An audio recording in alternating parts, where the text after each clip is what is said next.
Bonjour à tous, je vais vous faire une petite vidéo pour vous expliquer les premières étapes, les balbutiements dans le fond du cube Rubik. Donc comment faire les premières étapes du cube Rubik. La première chose que certains élèves me disent, c'est qu'ils sont capables de faire par exemple une face, ou 2 ou 3 faces. Ce qu'il faut comprendre pour commencer, c'est qu'on ne fonctionne pas par face sur un cube Rubik, on fonctionne par étage.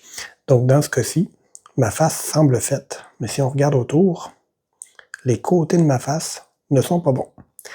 Donc, ce qu'il faut faire, c'est vraiment avoir tous les bons côtés, pour la simple et bonne raison que quand je vais tourner mon cube, le centre ne bougera jamais, peu importe qu'est-ce que je vais tourner. Fait que les centres sur mon cube Rubik sont pas bougeables. Ils vont toujours avoir, par exemple, le blanc à l'opposé du jaune, le rouge à l'opposé du orange, et le vert à l'opposé du bleu. Puisque ceux-là ne bougent pas, c'est bien important que ici, entre mon blanc et mon rouge, on retrouve le carré qui va être blanc et rouge. Fait que, juste pour vous donner une petite idée, ça c'est un cube que j'utilise parfois pour montrer à certaines personnes comment le faire. Ça nous aide à se concentrer à faire la première étape, qu'on va appeler justement la croix blanche. La croix blanche nous permet de venir voir seulement les couleurs qui sont importantes. Donc mes centres et les morceaux qui sont blancs, qui font partie de la croix. Donc vraiment la petite barre ici. C'est la première étape pour faire la couronne qu'on appelle, donc la première étage. Fait que dans ce cas-ci, je peux voir qu'avec mon blanc, j'ai un autre carré blanc. Mais est-ce qu'il y a de la bonne couleur? À ce moment-ci, non, ça me prendrait le rouge ici. Fait que je peux en profiter et le déplacer lui tout de suite à la bonne place. Donc comme vous pouvez voir, mon blanc orange est maintenant au bon endroit. Maintenant, il faut comprendre que si je rebouge le dessus, mon morceau ici sera plus à la bonne place. Fait qu'il faudrait travailler le moins possible avec l'étage du dessus. On va travailler avec l'étage du dessous. Parce que si je travaille avec l'étage du milieu, même chose, je vais désaligner mon carré. Fait qu'on va toujours circuler dans la rangée d'en bas pour pas déranger personne, pour réussir à réparer l'étage d'en haut. Fait que je vais essayer de trouver mes autres morceaux. J'en ai un peu partout, mais ils sont tous dans l'étage du milieu.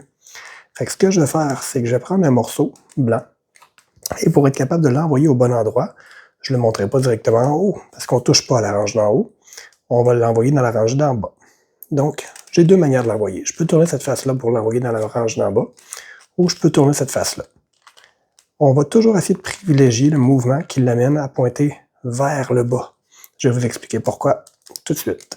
Si je l'envoie directement vers le bas, maintenant, j'ai mon blanc et vert qui est prêt à monter dans ma rangée d'en haut, mais il faut l'amener vis-à-vis la face verte. Maintenant que mes deux verts sont réunis, il ne me reste plus qu'à tourner la face verte, et vous allez voir que mon carré blanc se retrouve en haut. Maintenant, prenons exemple que ici, au lieu de tourner mon carré blanc comme ça, je l'avais tourné comme ça.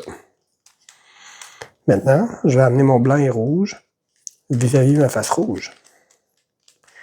Comme vous pouvez voir, mes rouges ne sont pas ensemble, mon rouge est en bas.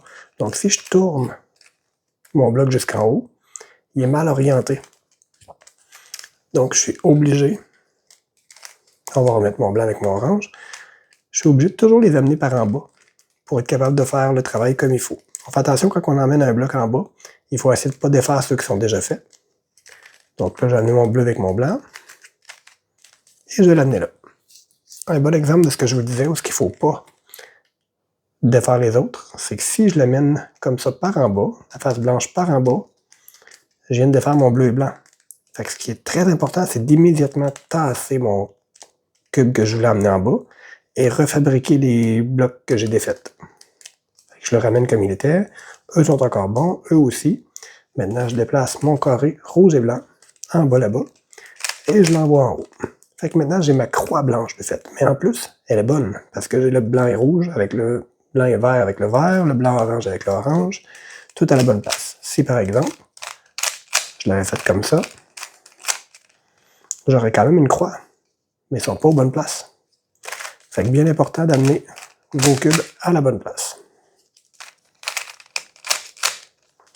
Maintenant, ça semble beaucoup plus facile sur un cube que les carrés noirs comme ça. Si j'essaie de faire ça sur un cube qui a toutes les couleurs, c'est juste plus difficile au départ de les voir et pas se perdre dans toutes les couleurs. Mais c'est la même technique. Donc ici, j'amène mon blanc dans la rangée d'en bas. Je vais devoir refaire mon bleu, donc je tasse mon blanc et vert. Je refais mon bleu. J'amène mon vert jusqu'à la bonne surface. et je l'envoie en haut. Il me reste à trouver mon blanc et orange. Où est-il? Il est ici. On remet le blanc en haut pour se réorienter. Je vais l'amener vis-à-vis la bonne face et je l'envoie en haut. Donc maintenant, j'ai ma croix qui est formée. Il ne me reste plus qu'à faire les coins. Maintenant, je montre la technique pour les coins.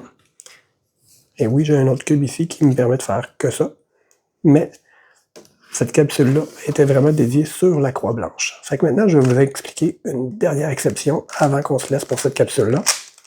Si par exemple, j'ai une face blanche qui est déjà dans la rangée en bas, mais qui est mal orientée comme ça, ça veut dire que si je le garde sur ma face rouge, parce que j'ai ma face blanche, ma face rouge, et ainsi de suite, si je tourne ma face rouge pour l'envoyer en haut, ça ne fonctionnera jamais. Donc le truc pour ça, c'est qu'on va prendre un détour. On l'envoie par la face d'à côté. Et on va devoir le monter jusqu'ici, mais depuis la face d'à côté. Parce que si je le fais depuis la bonne face, ça ne marche pas. Donc je l'amène chez le voisin. Donc dans ce cas-ci, il est bleu. On tourne la face bleue. Et regardez, mes rouges se sont mis ensemble.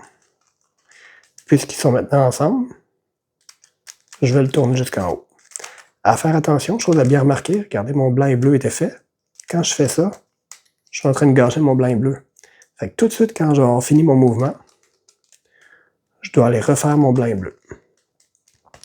Fait que ça fait le tour pour la croix blanche. Quand vous allez avoir maîtrisé ça, défaites-le, refaites-le quelques fois. Faites ça avec un cube régulier. Ne barbouillez pas tout votre cube avec du noir juste pour ça, là. Mais quand vous allez devenir fluide à faire votre croix blanche, vous allez être capable de passer à la prochaine étape, qui va être de faire les coins pour avoir la face blanche au complète de fait. Et vous allez voir que c'est pas beaucoup plus difficile.